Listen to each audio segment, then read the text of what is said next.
into a writer's block, and it was good. And so I just wanted to let you know I laid down. I brought out RSO, Tony Rome, and Tony Rome went to New York and kicked some New York dudes off stage, rappers off stage. So Boston had got their rep up. Everybody was thinking Boston didn't have no streets, but Boston got streets because a lot of LA and New York people came down to Boston and started making franchises and stuff like that. The streets came flooded with, it turns into a mini New York, and then Brockton tried to be like Boston and all that, Framingham and all that. And it's true that a lot of all of Chicago and Detroit are way bigger states than Boston, so it's way more really and crazier and on a bigger level. But Boston's doing their little thing too. But yeah, we the ones after we laid it down there. I love down there. The universe brought out all these rappers and R&B singers, Jill Scott, and came out of nowhere. All of a sudden, Beanie Siegel, Freeway, a couple years later, then Cassidy, then all these other rappers, Petey Crack, and Joy brought a lot of joy and did a lot of miracles and stuff like that. She was always playing around, laughing, making faces, and playing on her in the playpen, and we would never leave her anywhere. That's how I told her that we always would pick her up and take her to the restaurant with us. We would go to a Chinese restaurant and then go to McDonald's and then go rent a movie and come home. We would make our own club at the crib because we wasn't the type of couple that could be at the club. It was just, it was just two. We was both loners. We didn't like being around a lot of noise and stuff like that. So we would go to Bennigan's restaurant and sit in there and look in each other's eyes, and God dwelling inside of us. We brought paradise and on some good shit. Changed the world and cleaned it out. And Joella was there in the high chair, eating with us and laughing and all that. I mean, up to 11, 12 o'clock at night. Joella was thugged out. I mean, she did everything with us. She went everywhere with us. And Tamika wouldn't go nowhere without me.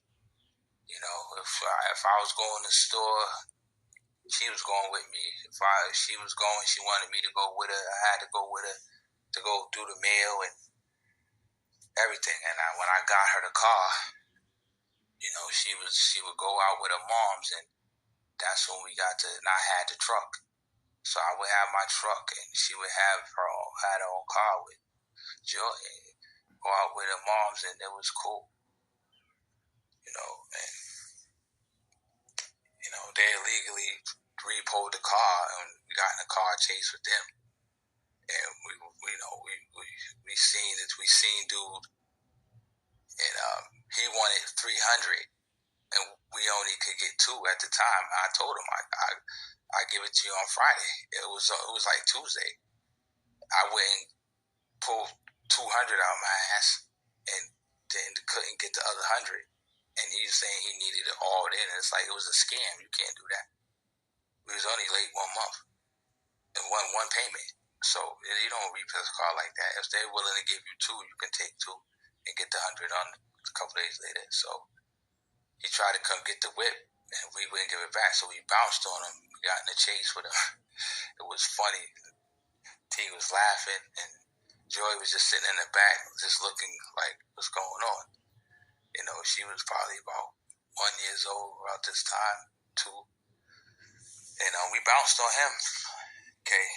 He didn't find the car till a couple days later. Because I hit it in Cambridge. I had took Coley back to the crib, dropped off, and then I bounced out to Shock T's crib and hit it in Cambridge. I was in Cambridge hiding, so they didn't know where it was. And I was still going to work and all that, and still doing whatever, or running around with Trick Mob. And but yeah, we founded a lot of stuff in Philly and Boston and in New York and everywhere. So, I just wanted onlookers and spectators to know who they're dealing with and understand this heavyweight shit. You can't go by, you ain't got no big car in the big house. You ain't showing no mansion on TV. Nah, it's not about that. Magic is magic is magic. Magic ain't got nothing to do with money. Okay. In order to do magic, you can't have a lot of material things. So a lot of people don't understand that. It's either one or the other. It's either you got power or you got riches. Which one you want? Okay, so that's the first part of Killer Wifey and Kalife's and Jay Styles trip to Ill Del and back, Pencil and back, and it was funny. We went to look for a Kingdom Hall out there because my mom used to send us stuff saying we needed, get saved all the time. So we was like, what's she talking about? We wasn't doing nothing out there. I made sure that I was running with some serious niggas in Philly. As soon as I got there, I hooked up with the weed man. Coley introduced me to the weed man and showed me where everybody was, and I immediately was made friends with a lot of the niggas that was doing stuff. My friend Lid, I know T remember him. He used to always be the one to put me on with the weight, with the trees and all that. He was getting me P's for 500 when they go for a G down here. I was coming back on the train and breaking bread. I was just giving out 20s to my whole clique. Then I was just making mad money, profiting mad money. But so that's when trees was like the bands. So now that was Fist Pro era and Dirty Love and Election Day. What? Newsflash, derelict politics, war for cash. Election Day. What? Newsflash, derelict politics, war for cash. And Bubble. We're going Bubble. Oh, man. Crazy stuff. Yeah. And yeah, shooting enemies overseas. That was crazy. But yeah, K Wifey was on a lot of the tracks talking trash with me and stuff, and I used to try to get her to rap and all that. And she typed up a lot of the lyrics for me and spit, and she helped to basically put the music group together. She really did as far as administration, and she helped me to understand publishing and helped me to understand the rules of being a songwriter. She was there when I had BMI and ASCAP and all them applications I had to fill out, and these idiots threw them in the garbage. But I kept mine, and I went on down there and became a publisher. And I was trying to get a record deal down there and all that.